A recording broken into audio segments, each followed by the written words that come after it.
Hello mga kaibigan, maligayang pagdating sa aking channel. Ibinahagi ni Tuba Buyak Ustan ang kanyang dating mahal na si Enjan Akyurek habang ikakasal at naging mainit na paksa ang post. Habang ang mundo ay nagniningas, ang I. na pahayag ay gumawa ng splash sa social media.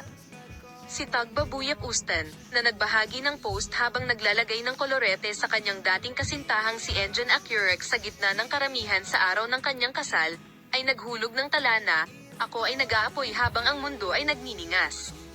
Ang sikat na aktres na si Tuba Buyak Ustan ay isa sa mga pangalan na madalas na nangingibabaw sa agenda ng magazine, at nakakakuha ng atensyon sa kanyang buhay pag-ibig at sa kanyang mga tungkulin sa mga produksyon kung saan siya itinampok.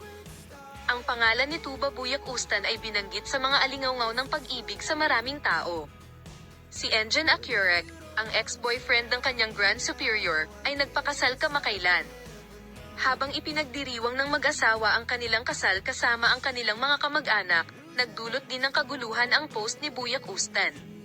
"Ako habang nasusunog ang mundo." Ginawa ni Buyak Ustan ang parehong bagay sa mahabang panahon habang ang mga tao ay nagsasayaw sa likuran niya sa isang masikip na kapaligiran. Ibinahagi ang mga sandaling ito sa kanyang social media account. Isinulat ni Buyak Ustan, "Ako habang ang mundo ay nasusunog." Ang post ni Tuba Buyak Ustan ay nauugnay sa kasal ni Enjan Akyurek at sinamahan ng libu-libong komento. Tuba Buyak Ustan at Enjan Akyurek ay palaging nasa agenda sa kanilang mga pribadong buhay sa mga post na ito. Manatiling nakatutok para sa bagong balita. Paalam na makita ka sa mga bagong video.